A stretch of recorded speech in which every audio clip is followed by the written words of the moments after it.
Welcome to the MS&Me Radio Network, a division of the Multiple Sclerosis Global Support Network. The following program broadcast is an original creation by the broadcast entity. Discussion within the following broadcast should be used for informational purposes only and is not a substitute for professional medical advice or consultation. Before considering application of any broadcast content in the following program, please consult your healthcare provider. If you feel you are having a medical emergency, please contact your local health services for immediate assistance. MS&Me Media and the Multiple Sclerosis Global Support Network do not guarantee or warrant the accuracy of information in the broadcast to follow. The Multiple Sclerosis Global Support Network provisions broadcast services to program hosts. Information discussed in the broadcast does not necessarily reflect the views, opinions, or goals of the network and are solely those of the show broadcast host.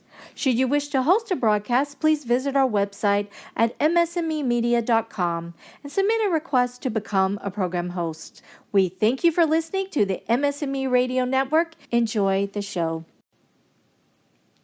Welcome to MS&Me. Today's interview is with the girl with MS, Carolyn Craven. Carolyn is an award-winning blogger, life coach, and speaker. I like to open my show with a quote from each guest, and I quote, "Attitude is everything.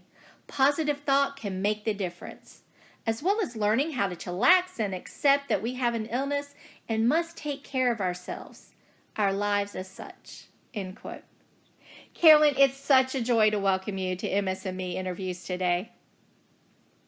Oh, thank you, Erica. It is an absolute pleasure to be here.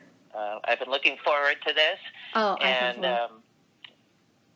Yeah, I've been looking forward to this. I'm so glad, we had to postpone it during the hurricane. So I've really been looking forward to finally getting to speak with you. Now, can you share with our listeners your MS story? I can. Thank you. I appreciate that question a lot, even after 16 years, 17 years of being diagnosed with MS, because it was such a doozy when it hit me. I was traveling in Guatemala with a bunch of a few girlfriends, just good friends. We had been riding the whole .com boom. We were all doing very well in our careers, living in Oregon. One was in Thailand, just kind of living the dream. We were hiking around Guatemala and traveling all over the country with no agenda. And first my balance started to go out. I just didn't feel right. I started not going out, not walking, not living. And then my walking got really bad, and my vision started to go. So to me, it felt like I was looking at the world through a monitor that was sitting on a really bad dryer or washing machine that was lopsided. Like everything was just shaking. And I was having such a hard time focusing. Interesting. We ran into some medical students, and they said, well, maybe you have an inner ear infection. So they gave me some niclozine, which is what you use for like Dramamine. Yes. And it really helped me. It did help alleviate the nauseousness. I was throwing up all the time. I couldn't eat. And if you travel through Guatemala, there's a lot of fermenting coffee beans. So let's just say the smells weren't that great. And I ended up losing like 10 pounds on that trip. And I mean, I was just getting thinner and thinner. And finally, it was time for me to go home. But before I go home, I want to hit on one thing. I met some of the most beautiful people there. Here I am in a foreign country. Yes. I'm with friends, but they were great. I mean, my friends were awesome. But one of them was taking off to go see another part of the country I had already seen. So I was by myself for a couple days in one of those like little huts near the Caribbean coast, a little grass hut. One time I looked down and a spider was on the ground, and it was starting to spin around the cabin like complete, think Alfred Hitchcock Vertigo. Oh, no. And all I did was climb up onto a chair, and I'm like, oh, shoot, I'm by myself. I can't see. I was trying to focus out of one eye. So here I am all kind of contorted on this chair going, I don't know. Oh, it was a crab. It wasn't a spider. It was a crab. And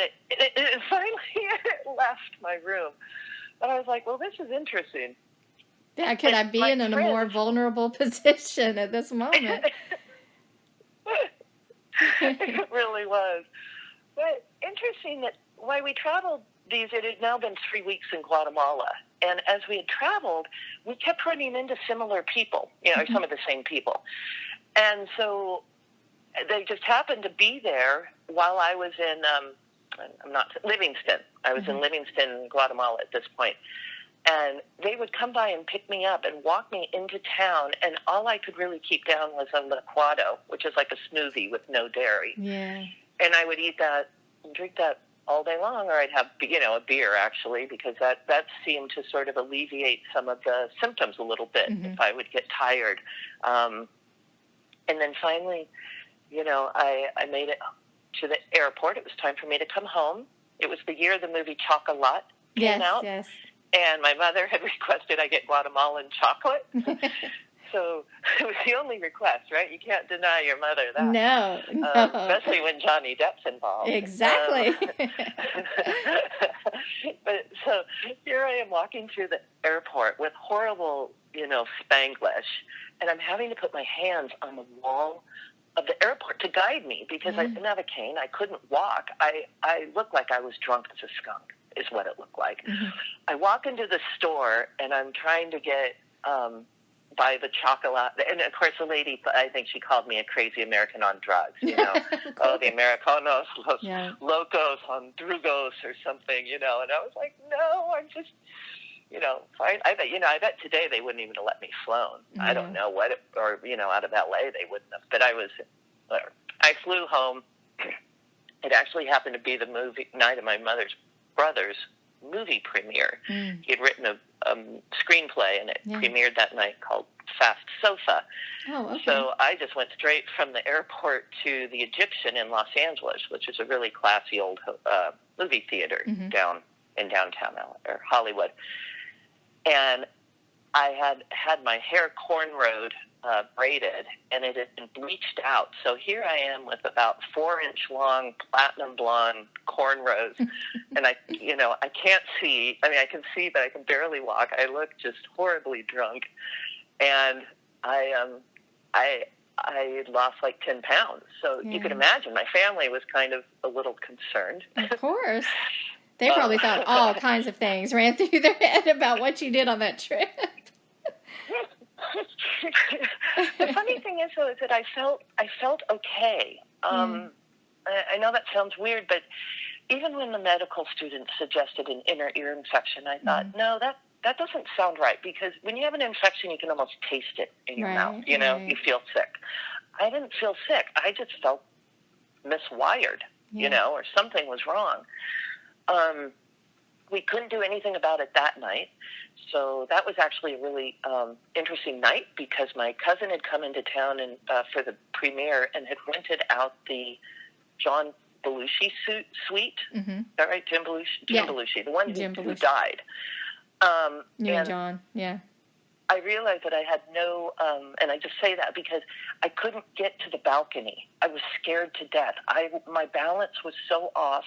My vertigo was so bad that my friends were trying to even lead me up to that balcony to look over the edge, and I was scared to death. And this is coming from somebody who was a whitewater kayak. I was whitewater kayaker, hiker, adventurer, just a very active person. So obviously something was off.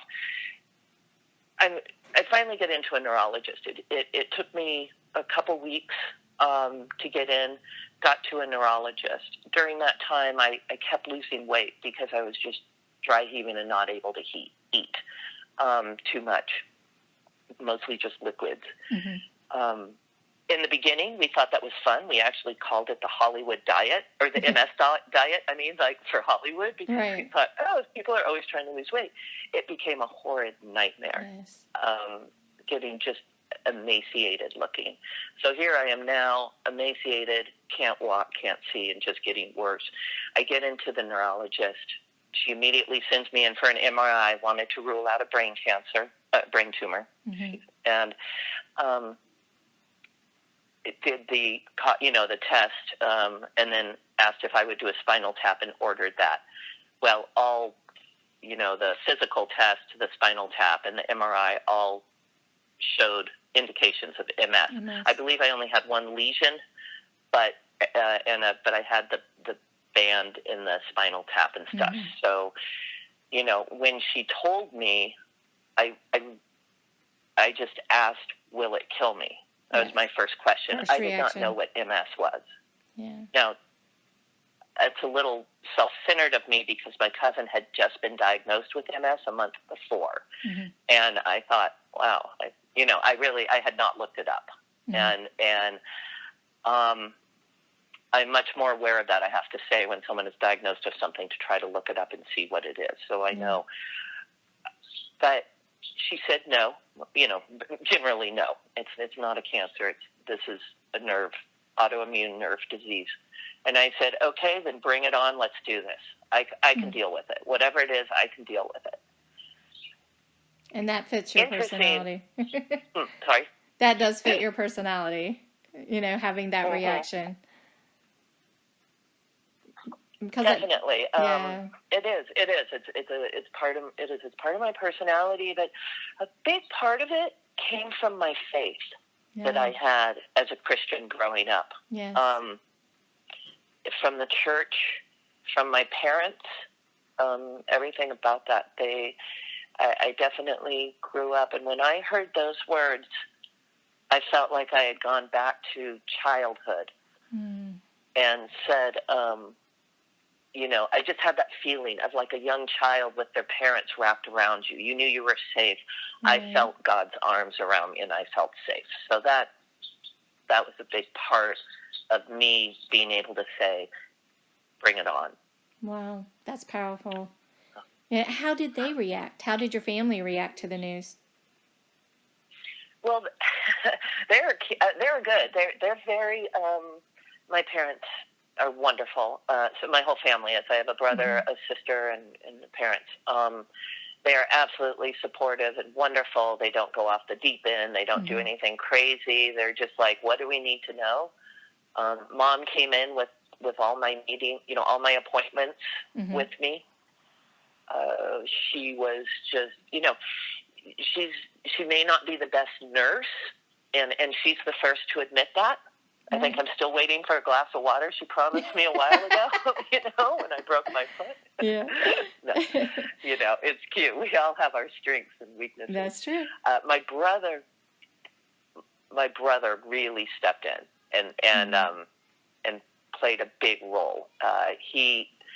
He made sure that I was taking Pedialyte. He knew I wasn't eating enough and that all that rapid weight loss would not be good for me. He was worried about my nutrition. He was worried about my hydration. He really stepped in and basically not yelled, but was very strong to make sure that I got into a neurologist ASAP. I think he may have even spoken to the doctors and said, look, this is not something we're waiting on. This is something that needs to happen now. So he took on that role of kind of care advocate. Yeah, he was. My sister just would have been too, but she just wasn't living near me at the time. Right. So, yeah, that's how my family rolls. It really is. I've got a wonderfully supportive family. That is wonderful. And it really does make a difference. I think it makes a difference on how, how we process the news, and how we present it to the rest of our life, as per se, our employers, friends, extraneous to our family, is how we get that first reaction, from those closest to us. It does change how we present things and how we process them on our own. Now, as you said, adventure was your game. You enjoyed whitewater kayaking, mountain biking, rock climbing, anything and everything. And your previous life was filled, with river guiding, horse training. How long was it before it really impacted, the quality of your life, the things you did, things you enjoyed, and how did you process that?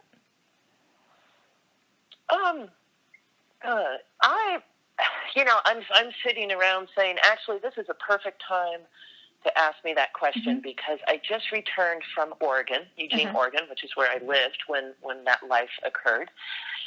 And as I'm sitting out here in my backyard, this gorgeous, just tree-filled, I live in a beautiful tree-filled backyard setting. I love it. Kind of natural against the mountains. Yeah. My quality of life is just as good now as it was back then. It's just different. Wonderful. Yeah, and that's what I like to say. You know, I've changed things I've done, but not lost. It's not really about loss. It's about doing things differently. I like that. Still doing the things we love. I appreciate those words. The things that give us purpose, but in a different way. And that's hard to achieve sometimes. That's hard to come to through that process to that realization, because sometimes, you know, people have a more aggressive course, they're in more physical pain, so that messes with their emotional pain, and sometimes they do have more cognitive and emotional symptoms with their MS, and sometimes even right away with their disease course. So it can be more difficult. You know, we don't all go, boom, okay, I have purpose and everything's lovely and I can still do everything I love. It's a process. And, you know, and I do have a rare type, so I do have more physical and cognitive losses than some people have faced. However, you can still get there. Even with the more, you know, the more, let's just say, impactful course of the disease, people can still get there. And I think we really need to stress that message. And I love that you live by that. And that you can share that with everyone. No, that's a really good point. I'm glad you bring that up, because people look at me and say, "Oh, you look really good today. There's nothing wrong." So easy for you to say. Right. And I'm like, okay, but do you know that I'm actually holding my head still because my tremors are so bad, and my right leg is literally on fire, and my left foot's cramping up, and, you know, yesterday, like it's taken me 17 years to be able to say my quality of life is the same as it was. Right. That's a long process. It's a long process. That's a really long process. And people have to know they can still get there, because if they're in the middle of that process, it's so easy to get frustrated and want to give up, because it's not always instantaneous, and it can be a really long transition. And I think it's important for us to say we can get there. Yeah, yes, you're right. And what we have to appreciate is the baby steps.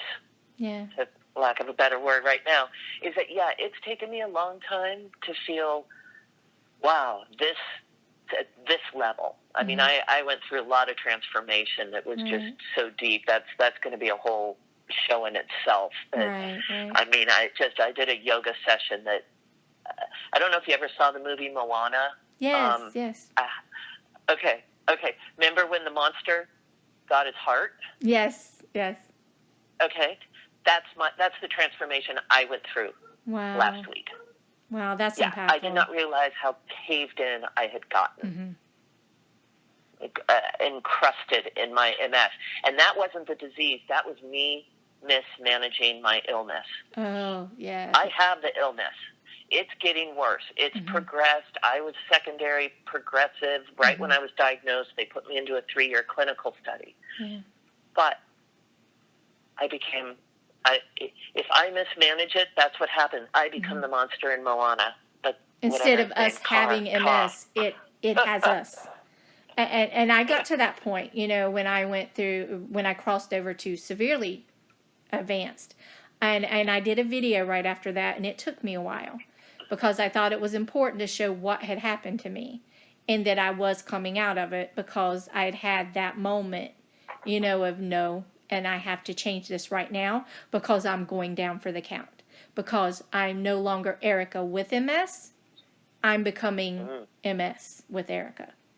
And it's not a good place to be. As you said, it's a very dark place to be, and we have to shake that off somehow, dig our way out of that. And it's not an easy process. It's not an easy process. Not. It's really not. But it's important for us to talk about that happening, because sometimes people don't make it out of that. if we're not honest with them that it can happen and that's what you're experiencing, and they're like, oh, you know what, that is where I'm at now, that is why this is happening to me, and I didn't realize I'm in that dark place, and I can dig my way out of that. I can peel back these layers, that it, like you said, have encrusted around us, and we can come out of that to the light again. And that's a very powerful thing. You were enjoying life as a marketing executive, spending your free time working at the horse and cattle ranch, and you had that 6-figure salary that we all want to achieve. How did you transition from that and get motivated to help people with MS as a life coach? That's I've enjoyed the process to answer that question. Mm-hmm. Yes, marketing was my life. Business, startup companies. Oh, I love a good startup company. Yeah. Business, I get inspired by business. It just, I do love it. And when I got sick, I think it took me a little while. I'm trying to think what year I actually started the blog. I had worked on another project before Girl with MS called Farmosa Farms. It was unfortunately, it's no longer up, but I ran it for about 10 years. It was a nonprofit that promoted agriculture for good health. Oh, great. My undergraduate degree at Cal Poly San Luis Obispo was in agricultural business, and that is my passion. I just love agriculture. Always have. Yeah. I don't know. Yeah, and we've had farmers in the family, but it's definitely in my blood. So I ran that for about 10 years, and I loved it. I learned a lot. It tied in with my certification in holistic nutrition. I became certified nutrition when I was in a 3-year double-blind study at USC for a T-cell vaccine. Yes. That ended up leading to sort of wanting to learn other things. So I became certified in holistic nutrition. I ended up getting a scholarship at the Art Center of Design for some art classes. But then I got into life. I wanted to learn more about life coaching. What else can I do to improve my life? At first, I was just looking at how I can use it to help live better with. At first, I started looking at it as a sort of a career, but more of how to live better with MS. It was interesting. I became certified, and I realized that I really enjoy helping people. That was during the certification program was when I realized that I really enjoy helping people. I just, that's why I'm here. And it's probably why I was in marketing, because I enjoyed helping businesses. Yes. I wanted them to do better. I just made that connection now as we're talking. I'm like, that does make sense, though. Yeah. Sorry. My mind was kind of running around in circles there for a quick second, as people with MS are probably used to. But I think I was trying to make that connection. I enjoy helping people, and this is why I really feel this is why I was put on this earth. Yeah. I feel that my role here is to help people with MS. I believe it's to help the whole MS industry. That's to amazing. Help MS research. Yes, yes. I became a life coach. It helped me become not only empathetic or empathic with other people, but it helped me to become empathetic for myself. Mm. And one of the toughest things with MS is basically learning to love yourself after the illness. Yeah, I think that's it in a nutshell. That's true.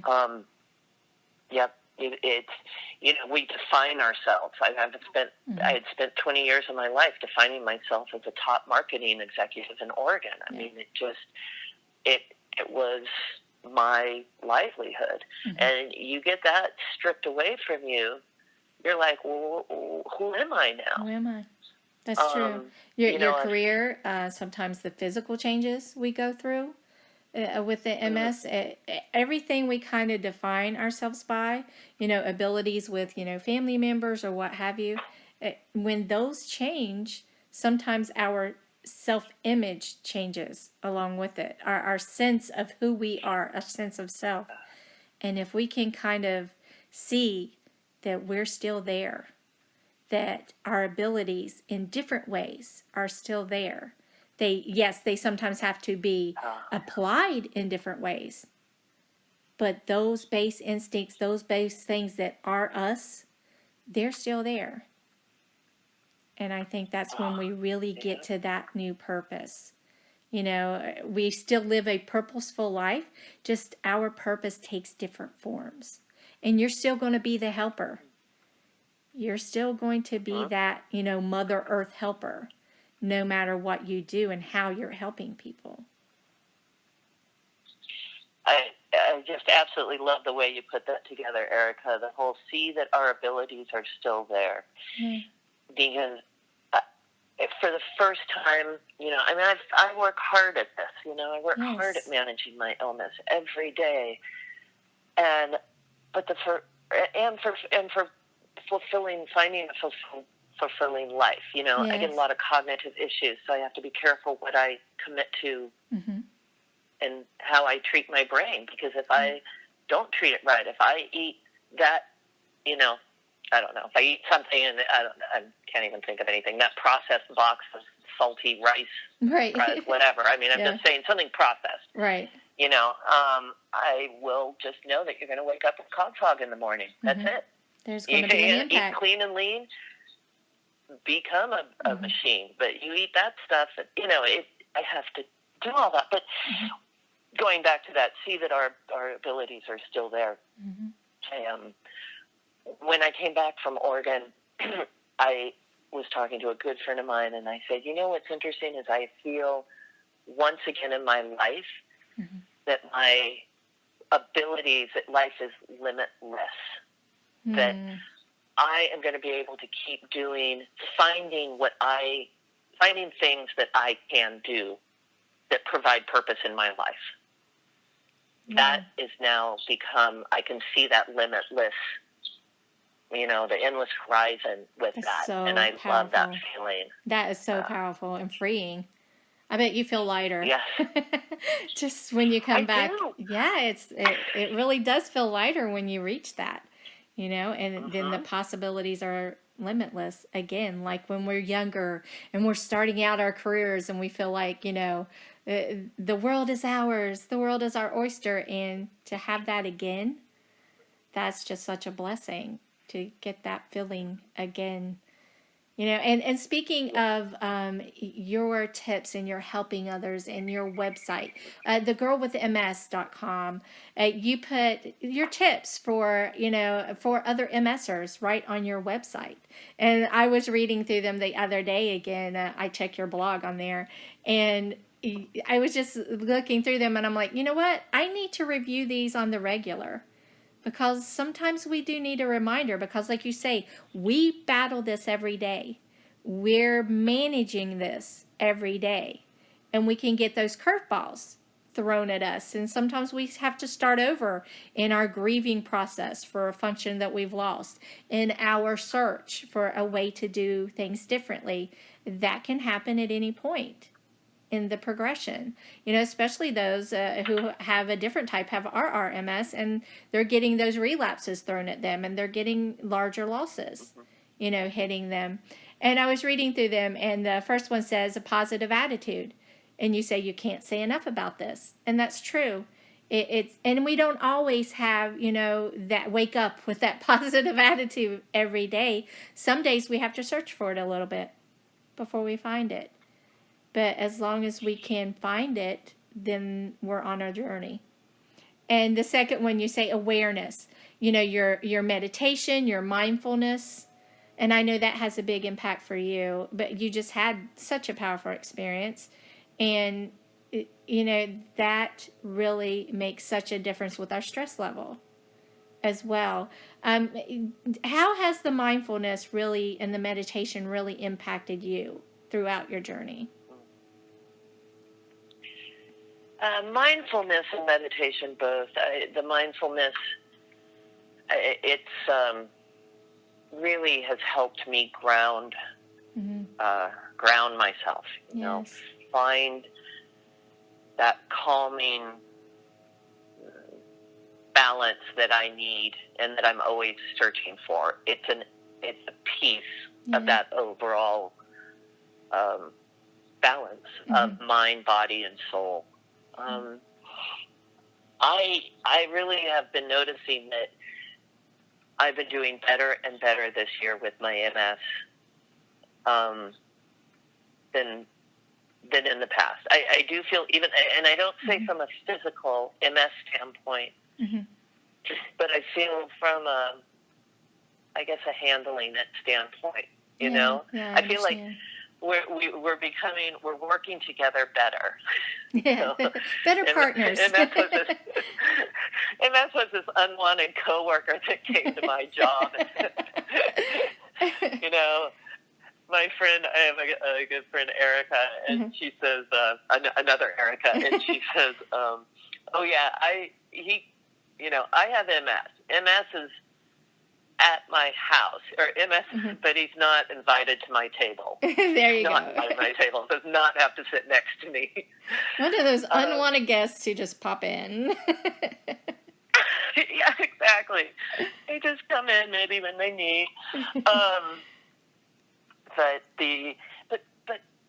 the fact is that I realize that this is all a result of me really walking the talk, my own talk.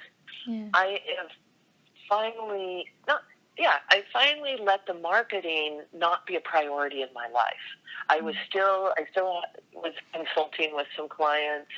I'm very involved in our community, so I've sat on about 4 boards over the last 6-7 years, and I enjoyed that. But parts of it were stressing me out, and I'm like, okay, I don't need to stress out. Girl with MS is what you want to do, and this is actually where your livelihood is, because it's starting to become a source of income. It's providing income. It's providing you support. It's providing you comfort, and that's what you need, and that's what you want.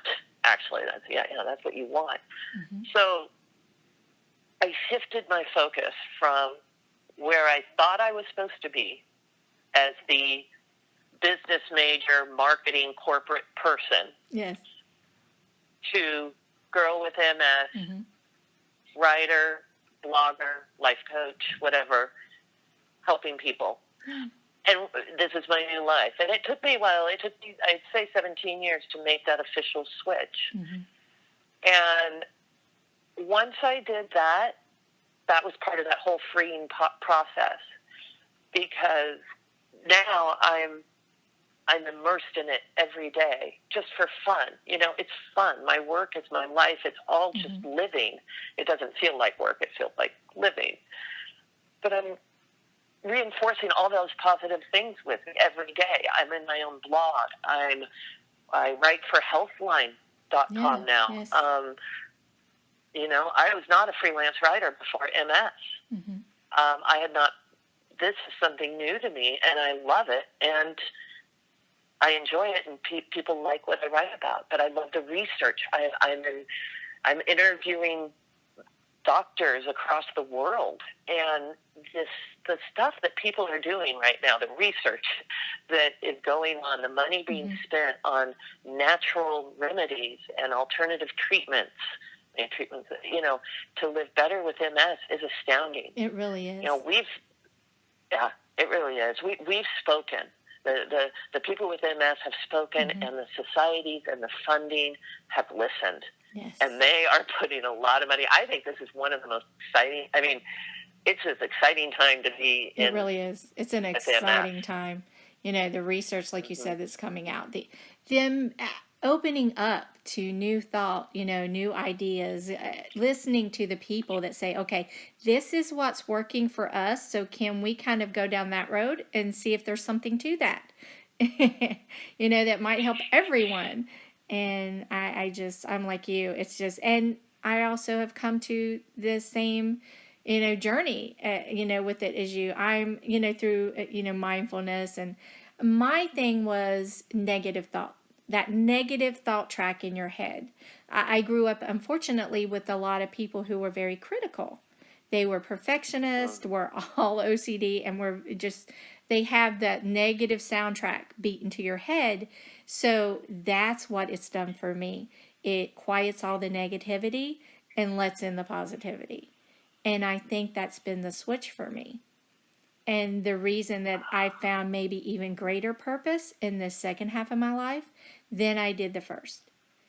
And this new chapter has actually, it's doing the same things, helping people, spreading information, giving services. It's all of that, but in a different way. And I have found in a more rewarding way. And doing things that I never thought I would do. I did radio when I was a child, but I never thought I would be doing radio at this point in my life. I was in medicine. I worked helping patients. Now, look what I'm doing now. I mean, I back to my creative self. When I was a child, I was in community theater and I was singing, and all of those things, those creative juices now come back, and I'm like, how can I help use all those natural instincts and ability I had to now mold that into my purpose, which is helping people.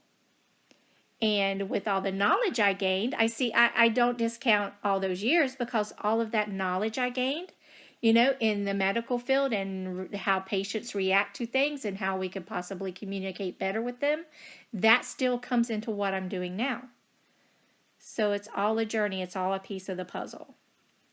But I'm actually more at peace with where I'm at in my journey now than I was then, when I had that stressful job. Although the paychecks are nice, I'm not going to lie and say they aren't. They do make things easier, but this is better in many, many ways, Yeah. And going on down your list of tips, the movement, yoga, your exercise, your Tai Chi, nutrition, like you said before, reducing inflammation and other symptoms, through what we eat. And as you said, we pay for it. We know immediately when we're off program, when we're not taking care of ourselves, when we're not doing what we need to do to be our optimal self and reduce those impacts of our disease. And you said you're on the anti-inflammatory diet as well. You watch those foods very carefully. And what else do you do health and nutrition wise? So you do enjoy your yoga. What else did you say in addition? I'm sorry, can you say that again? Yeah, with your health and nutrition. I know you do anti-inflammatory, but what else specifically do you do with your diet to control your symptoms? Okay, great. Yeah, diet has been huge with me and my MS.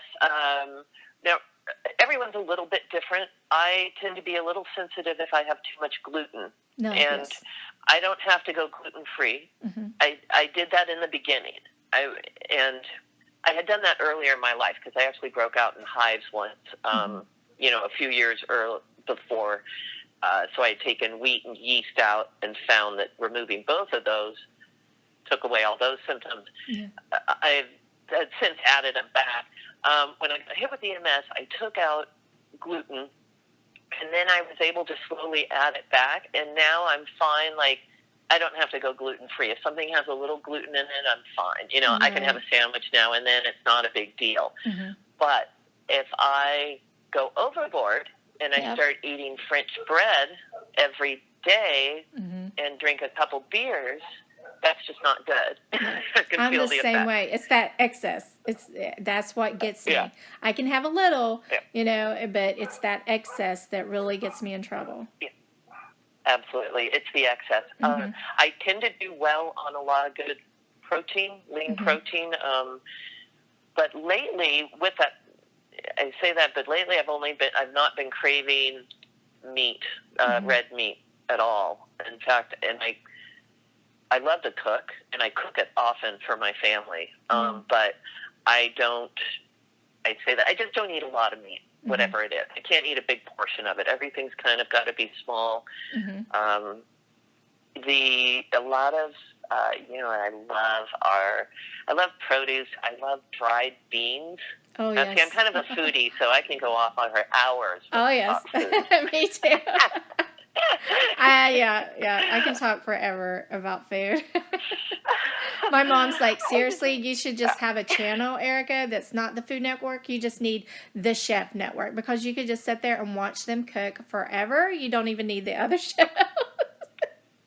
I know. I'm obsessed with watching them. I get inspired by Yeah. food, and It's like, I love to me, it's like everything. art, and then it goes from the art of cooking, which I think is like an art, to just the pure appreciation of produce that grows. And just like, I could go into a produce market and look at it like art, like color and shape and texture, and just stare at the vegetables and produce. And my mom's like, okay, time to go on.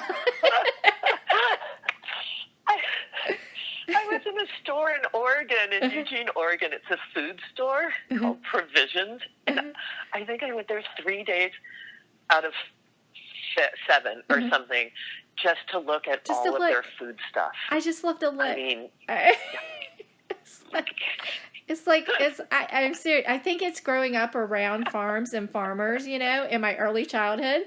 And it's funny because here I live in a 700 home development, yet it sits in the middle of a cow pasture, where a cow pasture was on my aunt and uncle's dairy farm. I call them aunt and uncle. They were my dad's first cousins.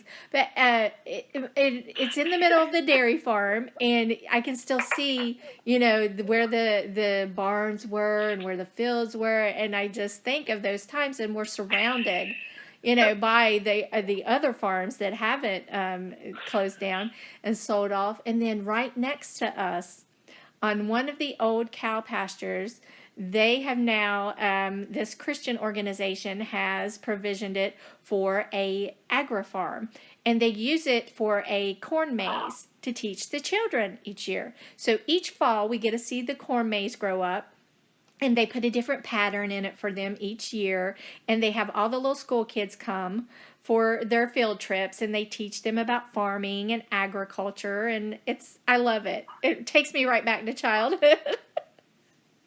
We take the boys over there every year. Wonderful. Yeah, we take the boys over there every year, and it's right next to our neighborhood, so it's really cool. But I've just always been into it, and to know that those same foods and some of the same lessons that I learned, in the early days from my grandparents, those reactions will happen, and like they always said, it's about how much. It's not about what always, it's about how much. And it's that self-control, and it's self-control in everything we do. Like you said, volunteering, stretching ourselves too thin. I had to give up a committee that I was on, and a website that I helped, for our neighborhood. And just little things like that, things you enjoy, but they're not necessarily your primary focus. So you then have to learn to let other things go and say no to people, just so you can save that extra energy you need for managing MS every day. And then also getting that energy you're going to want to put into the other things you're doing. And sometimes it's hard for us to say no, though. It really is. It really is, especially with our personalities. I know you and I are quite similar, so it's definitely hard for us to say no. It is. It is. But in the next eating, tip, I think the eating thing. Ahead. Oh, sorry. No, go ahead. I was just going to say the eating was, just keep it clean. Yeah. That's really, as clean from earth to your body. Mm-hmm. Just think about it. That's as that's like the biggest thing. Do you want tons of pesticides? Do you want something wrapped in plastic? I mean, think about what that plastic's doing to our environment. Mm-hmm. It really is the whole package. It really is. I always tell the kids, I said, monster in Mona. Yeah. I say, kids, if things can sit there on the shelf for that long and not go away, that might tell us something. That might be our clue. Yep. That might be our main clue. And the next tip you give is for social media. support groups, friends and family around the world who all understand what we're going through. So that's a really big connection for us. That's how you and I met, and how so many of us meet and get to share, MS information like you do through Healthline, and get to share that common experience and go into those more private and one-on-one type support groups where we get to tell, things that we wouldn't discuss even with our families, but we feel free to discuss with other people who are living with MS because they understand those common experiences. And that's what we try to do with the MS&Me groups. And that's what you can share online through your blog, The Girl with MS. It's so important to share that daily walk type experience. So that's so powerful for you. Now, when did you start your blog? Can you remember what year? Oh, right. I started my blog, Girl with MS, about 2010, I think. Wait, 2008, I would say. I'd say that was the year I went to Galapagos in Ecuador, which was fun. Oh, that must have been fascinating. I do find with MS, I have to write everything down. Oh, yeah. And, I associate things with visual, like, okay, that trip was in that year. I remember that. So that, those little triggers. Start kind of connecting the dots. And But I started my blog around 2008, Girl with MS, and that is a result of my years of marketing, definitely. I wanted to brand myself as Girl with MS and take it across platform, just so all the social media, to help as many people as I could. And everybody's been so wonderful.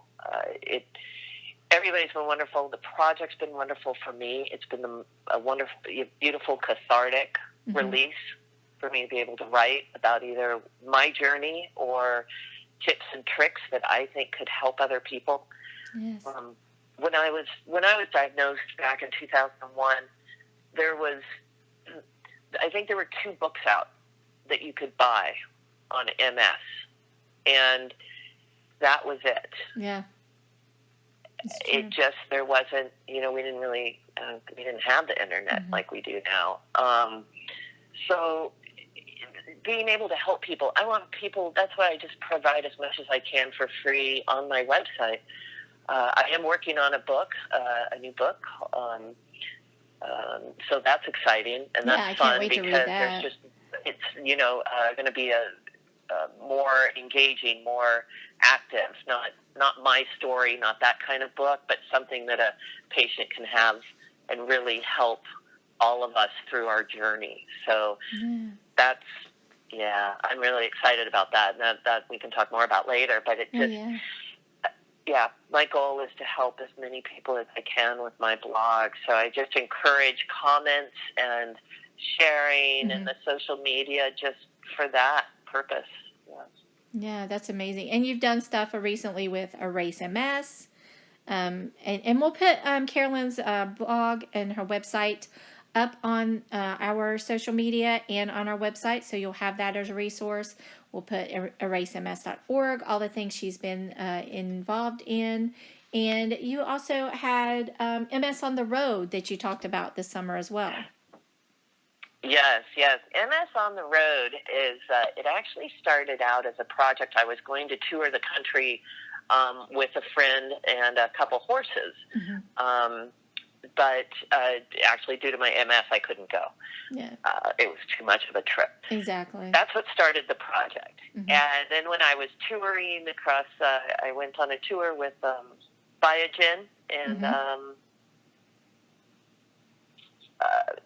Madeline Stowe. And so what I started to do was I started to report as I went around and shared my MS on the Road. And that's really, when I go out and travel, I will post on MS on the Road.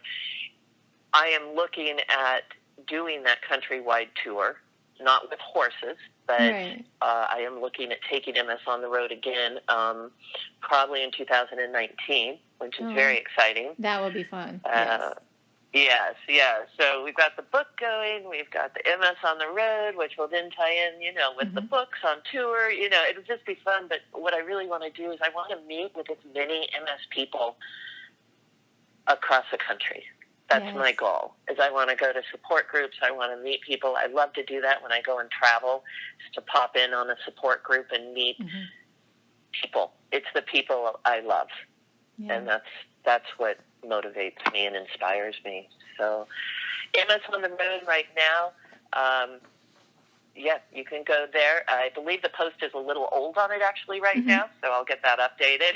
Yeah, you've been traveling, so you'll have to update everything you've done. Yeah, but that'll be exciting. Now, the new book. What? Talk a little bit more about what the new book will be, because I'm really excited about that. Oh, good. The new book is going to be about creating our own health. And it is an interactive workbook, basically, for getting through, a year of MS. Oh, okay. Not necessarily, yeah. Diet tips, nutrition, life coaching, yoga, meditation, but an engaging application, something that will really be meaningful for all of us. That sounds amazing. And I can see your book transitioning sometime in the future to even a website application, to help your followers, with that kind of, because of you being a life coach, those tips and the kind of, if this then kind of thing for them to get them through all these things, to get thrown at them, trying to manage their MS, through daily life, and them learning those skills like you've learned over the years. That's a very interesting project. Cannot wait to read that. Oh, good. It's been a blessing to work on it, and I'm glad you brought up the website, because I've already bought the URL, and it's all... That's awesome. I like the way you think, and we're going that direction. I told you, we're so similar. That's why we bonded so quickly. One brain going here.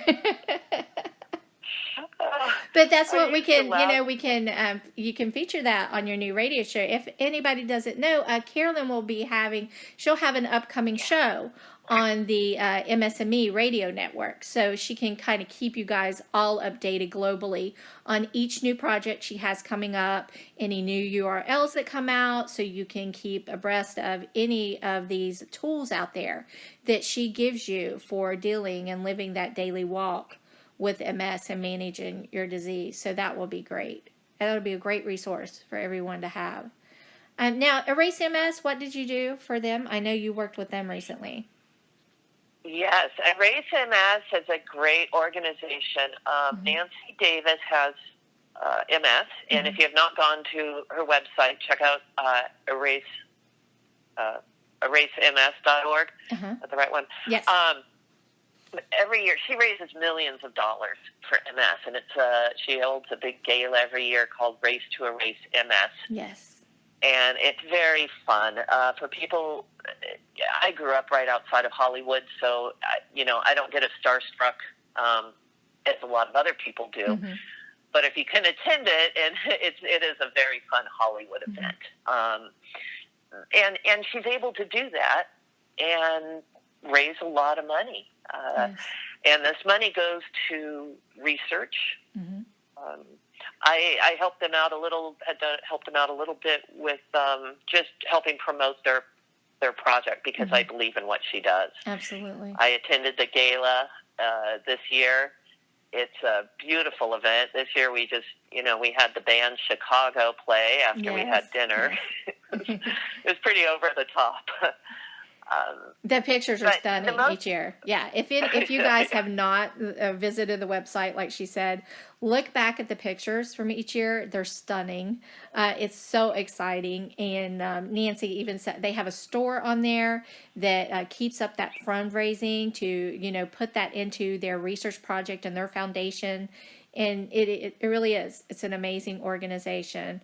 I agree. And I do still get starstruck, because I'm from the South, nowhere near California. So when I look at it, I get the starstruck feeling. I just think it's a beautiful event. So that is wonderful that you get to Yeah. attend. That was amazing. Now, coming back to your Fun. Can I tips. add one more thing to that Oh real yeah, go quick? ahead. Is that Absolutely. okay? Yeah, absolutely. Because what happens the next day after the gala is what I want everyone to know about. Okay. Because this is my favorite part of it. I mean, it's fun seeing the stars. And actually, I got more starstruck by seeing David Osmond, who I interviewed a couple times, who lives with MS, and he gave me a big hug. And then I got to meet Long Haul Paul, who has MS and rode his motorcycle from New York to the gala. Oh, I remember those pictures when he arrived. Yes, yes. Yep.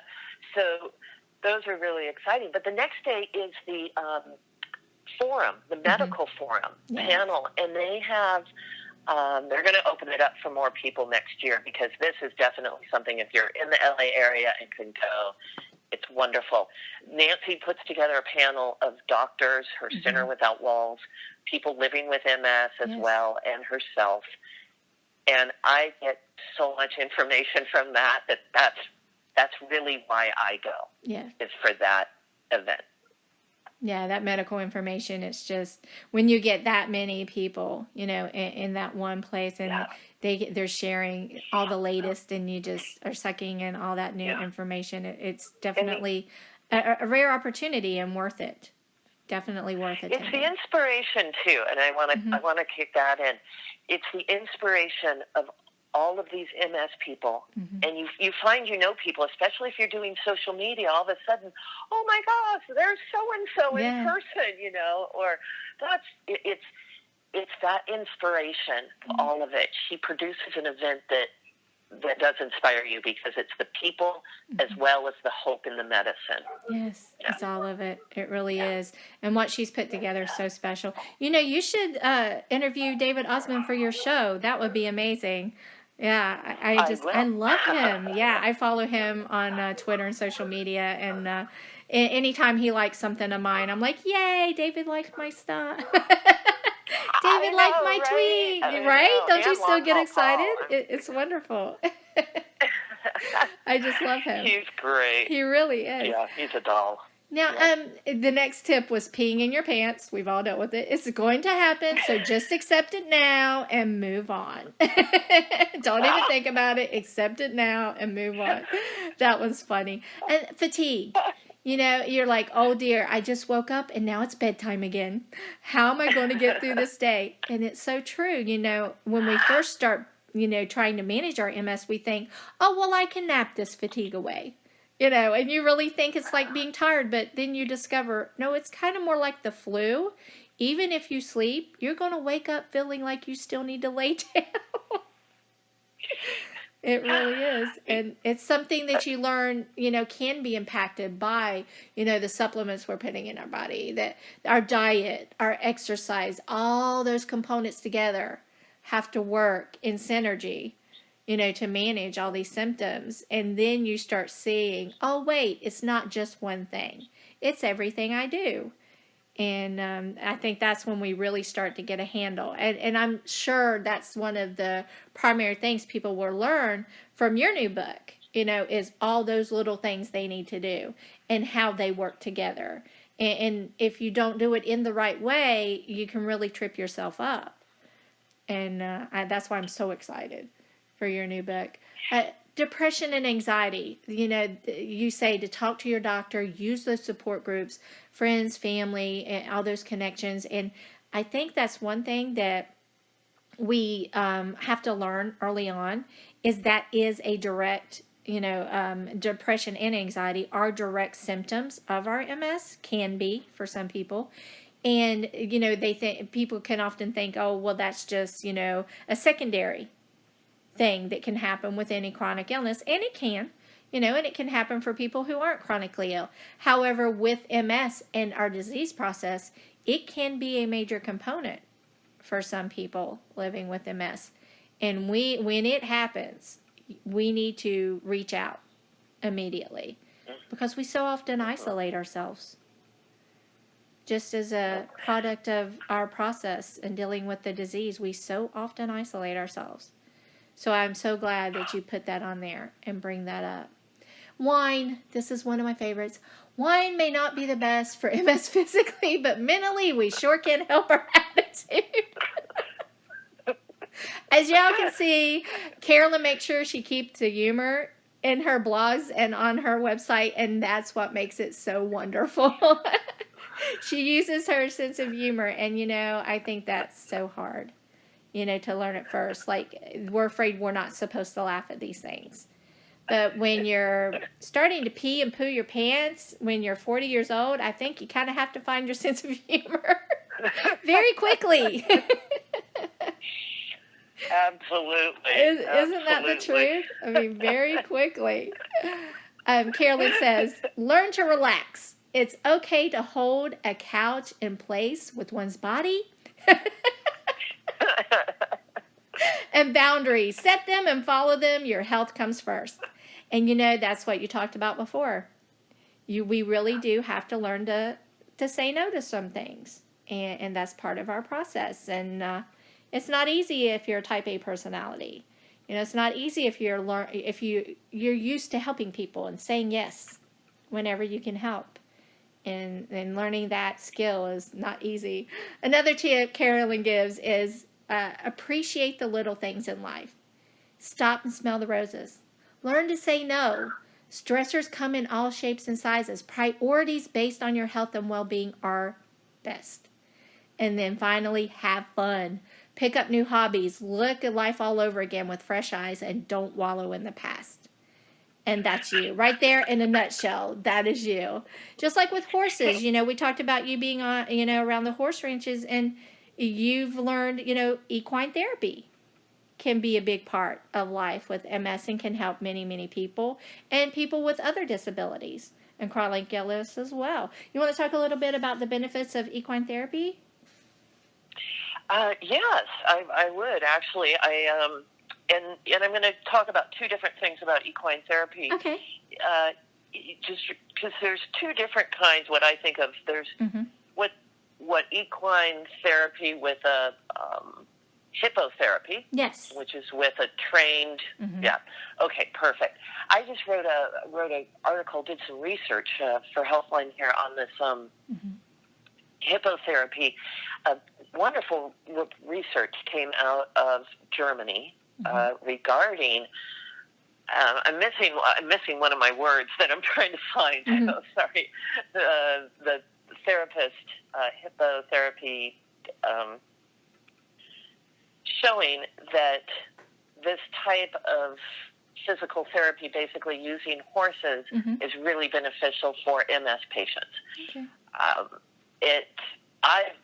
I myself have not used equine therapy, hippotherapy. I've researched it, but I have spent my whole life around horses, and I know when I ride, just that slow going out. All I really like to do these days, well, I'll do a lot of things, but just that walking on a horse. And what I remember hearing at some point was that when paraplegics and other people ride horses, and I believe maybe it's if they ride them backwards, is that it mimics the movement of actually walking, of if you could walk. So think about how that can kind of help your body relax. It's kind of this graceful, slow movement. This equine therapy, they actually put a horse out on a big lunge line. They have the horse go out in a circle, and the patient and the therapist are up working, again, with this movement on the horse. What it does is it relaxes the patient. And between the muscles relaxing and the nerves and all of that, they're finding that it's helping patients with fatigue and different aspects of MS. So there's a little bit out there. It's unfortunately it's a lot of money to run a clinical study. Right.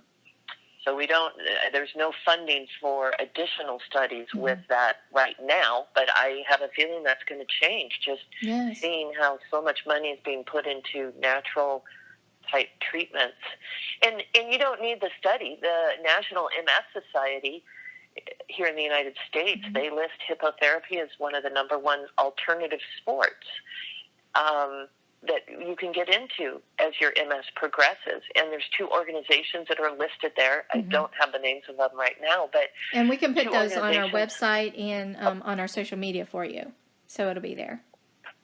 Perfect. Yeah, that would be great, because people need to know, there are equine therapy facilities all across our country. They're probably all across the world, really, right. in a lot of countries.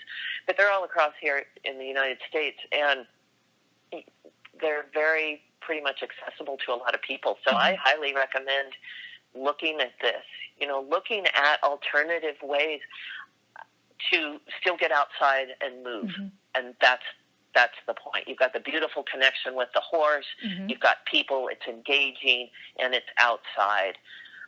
You'd asked earlier, we were talking about my whitewater kayaking and rock climbing and all that.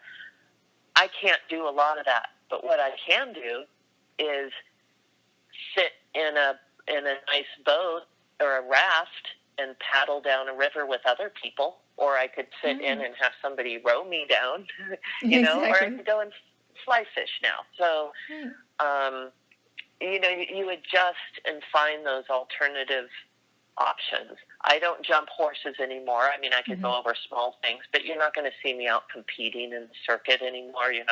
I'm not going to be out probably gathering cattle all day unless I know it's a nice, cool day. But the reason is that if my MS acts up, then I become a liability to everybody else out there. Or I become a liability to my horse, or a liability to myself. So we find things that work for us, and the hippotherapy is an excellent resource for people. Yes, I know it is. They use it for children with autism and other disorders as well. And my son is autistic, and the other one is on the spectrum, sensory processing disorder. And, it can mimic, even though with one son has cerebral palsy. So even though he has some trunk strength, it can really help with that. And then it helps mimic the movement, like you said, of the legs. So you get that hip movement of the horse is mimicking your hips, going up, down, up, down. So you're shifting, the child or the adult are shifting your weight. And your body's remembering that muscle memory. Your muscle memory is remembering how your hips are shifting. So your spine and your shoulders are shifting to that, and your head is adjusting to that shift. And you get that movement you once had. And I just think it's relaxing. Like you said, you're out there getting the vitamin D, which we all need. And it's like you said, it can be such a resource for everyone. So we'll definitely get those links from the National MS Society for you up on our site as well, up on our social media, on their info hub. So if you're on Facebook, you can go to MS&Me Info Hub, and you'll see those resources there for you. And we'll also get her blog up there, website that she has her blog on, her other things on the move. Everything will be there for you so you can follow. And then again, once she gets her radio show weekly, you can find her resources there on the radio page too, which is radio.msgsn.com. So you'll be able to follow Carolyn as well weekly and get all of those resources, upcoming book, all of that information, and those tools will be there for you. Carolyn, I just want to thank you again for joining us today. You're simply a joy to talk with. I think we could talk forever. We could definitely talk forever. I concur. But it's been wonderful. And everyone, I just want to encourage you all to visit our website. That's your front end patient portal. That is your gateway to all of our other resources, to our news network, to our radio network, to the schedule, to everything is right there through that patient portal. MS&Me media.com, because I want to make sure you guys have all the resources you need. Whether we have to post links and portals to other people's information to get you that, that's what we will do. That's what we're all about. So it's about spreading that information to the patients. So thank you again for joining us this week. We will be here again next week at the same time. Thank you again. Have a wonderful week.